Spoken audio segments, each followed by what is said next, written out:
अस्सलाम वालेकुम दोस्तों, कैसे हैं आप सब लोग। उम्मीद करती हूँ खैर खैरियत से होंगे। दोस्तों जहाँ भी रहें हैप्पी रहें और हेल्दी रहें। दोस्तों आज मैं आप लोगों के लिए बहुत ही मज़ेदार सी टमाटर की चटनी बनाने की रेसिपी लेकर आई हूँ। जब आपके कुछ समझ ना आए कि खाने में क्या बनाएं तो फटाफट से टमाटर तो हर घर में मौजूद होते हैं और निकालें और इसकी चटनी तैयार करें, जो कि मिनटों में तैयार हो जाती है और खाने में इतनी लाजवाब है कि मैं आपको इसके बारे में क्या बताऊँ। आप रेसिपी को फुल वॉच करिए और मेरी इस रेसिपी को ज़रूर ट्राई कीजिए घर में।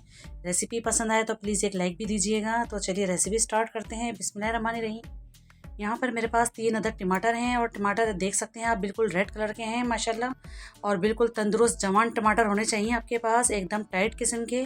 तो आपको वीडियो में नज़र भी आ रहा है कि कितने शानदार किस्म के टमाटर हैं तीनों, जो कि 3 है मेरे पास, और इसके मैंने 1 से 2 पीसेस कर लिए हैं। तो इसकी कटिंग हमें इस तरह ही करनी है, 1 टमाटर से 2 पीस करने हैं सिर्फ। यहाँ पर मैंने फ्राई पैन ले लिया है और उसके अंदर 2 टेबल स्पून मैंने ऑयल लिया है। बहुत ज़्यादा ऑयल की ज़रूरत नहीं है इसके अंदर। तो ये देख सकते हैं मैं इस तरह से इसको टमाटर रखती जा रही हूँ और मीडियम टू लो आंच पर इसको मैंने पकने रख दिया है। इसमें पानी या और कोई चीज़ डालने की इसमें बिल्कुल भी ज़रूरत नहीं। ऑयल भी हमने इसके अंदर बनाए नाम लिया है। बस इसको मुझे पकाना है, थोड़ा सा इसको स्टीम देना है ताकि बहुत अच्छा सा ये नरम हो जाए। आप देख सकते हैं एक तरफ से माशाल्लाह बहुत अच्छा सा कलर आ भी गया है इसके अंदर। तो मैं इसकी साइडें चेंज कर रही हूँ ताकि छिलका हमारा आसानी से रिमूव हो जाए। ये देखिए माशाल्लाह। तो इसके लिए मैं अब थोड़ी देर इसको ढक दूँगी ताकि स्टीम बने इसके अंदर और ये बहुत अच्छे से नरम भी हो जाए और इसका छिलका आसानी से रिमूव हो जाएगा। तो मैंने इसको कवर भी कर दिया है। तो देख सकते हैं माशाल्लाह से, देखने से ही पता लग रहा है दोनों साइडें मैंने चेंज कर दी थी और छिलका बिल्कुल आसानी से इसका अलग हो रहा है। तो मैं इसको बाहर निकाल लूँगी। बस हमें इतने ही कुक करने थे ये टमाटर। तो सारे मैं टमाटर बाहर निकाल लूँगी।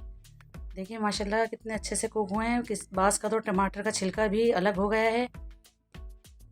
तो ये मैंने तमाम टमाटर बाहर निकाल ली हैं। अब उसी ऑयल के अंदर मैंने लहसुन की 10 से 15 कलियाँ थी मेरे पास, शामिल कर दिया है लहसुन, और इसको मैं बहुत अच्छे से इसी के अंदर फ्राई करूँगी। देखें बहुत अच्छा सा गोल्डन इसका कलर आ गया है।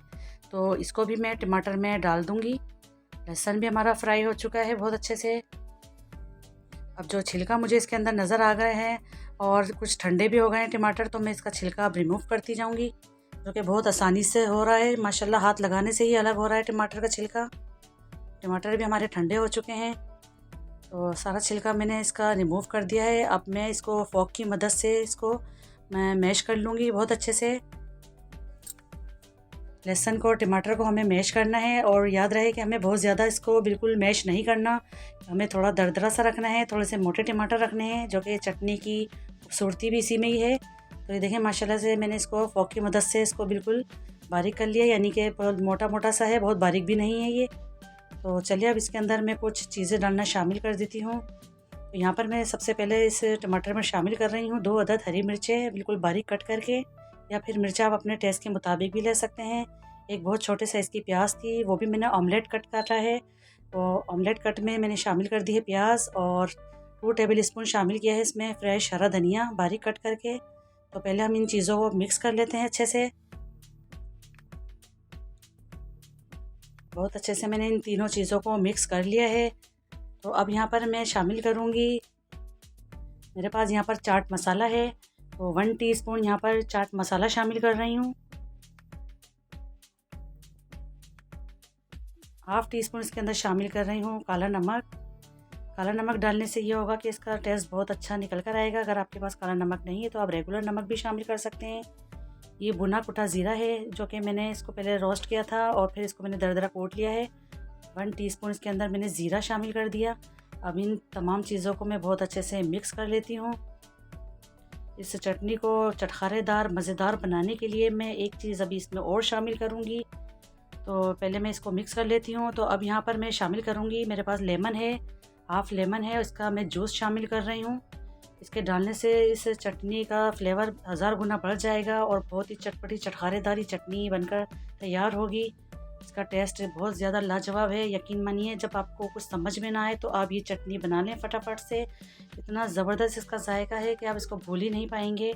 तो देखें माशाल्लाह से मैंने इसकी सारी मिक्सिंग कर दी है, सब तमाम चीज़ें डाल दी हैं। तो मैं अब निकाल कर भी दिखा रही हूँ आपको। इसको आप चपाती के साथ भी खा सकते हैं, लेकिन मैंने यहाँ पर पराठा बनाया है।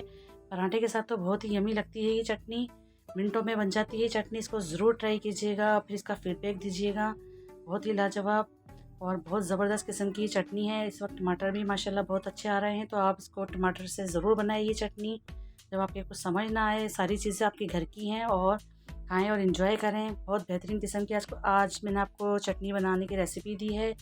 तो आई होप आपको आज की मेरी ये रेसिपी ज़रूर पसंद आई होगी। पसंद आई तो प्लीज़ लाइक करिए, शेयर करिए और सब्सक्राइब भी करिए। दुआओं में याद रखा करें।